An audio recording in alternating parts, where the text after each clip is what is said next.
આજે તો અચાનક ચાલુ વરસાદમાં બધા ભાઈઓનો ફરવા જવાનો પ્લાન બની ગયો અને પછી ગાડી લાવીને તરત જ નીકળી ગયા. સરસ મજાનું વાતાવરણની મોજ માણતા માણતા ધીમી ધારે વરસાદ આવે છે ને બધા ભાઈઓ સાથે મોજ મસ્તી કરતા કરતા ધીરે ધીરે ગાડીઓ આગળ જાય છે તો કન્ટિન્યુ.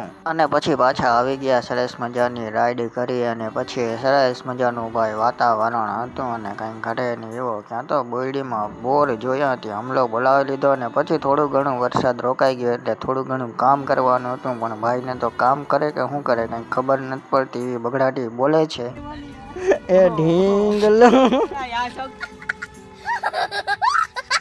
અને પછી પાછું થોડુંક કામ હતું તે ગાડી લાવી અને નીકળી ગયા. પછી પાછા આવી ગયા અને પછી સરસ મજાના બકરાવાળા ભાઈ બકરા ચરાવે છે અને પછી સાયકલ હાથમાં આવી ગઈ હતી. પછી સરસ મજાની સાયકલની રાઈડ કરી અને પછી પાછી પડી ગઈ સાંજ સરસ મજાની અને ધીમી ધારે. આજે તો વરસાદ ધીરો ધીરો ચાલુ જ છે અને પછી બધા ભાઈઓ કે આજે તો પાછો પ્રોગ્રામ ગોઠવી નાખીએ. આપણે તો પ્રોગ્રામ ફિક્સ જ હોય. પછી સરસ મજાનો ચૂલો ચાલુ થઈ ગયો અને દેશી ચૂલા ઉપર ટોપડી મુકાઈ ગઈ ને પછી સરસ મજાની મેગીનો આપણે તો મેગી જ હોય, બીજું તો હું વધારે કાંઈ હોય જ નહીં. પછી ભાઈ દેશી ચૂલા ઉપર મેગી કરી હોય ને જો અડધી ટોપડી તો ખાલી થઈ ગઈ ને ધીમી ધારે વરસાદ આવતો હોય ને બધા ભાઈઓ સાથે બેઠા હોય પછી મોજ અલગ જ હોય.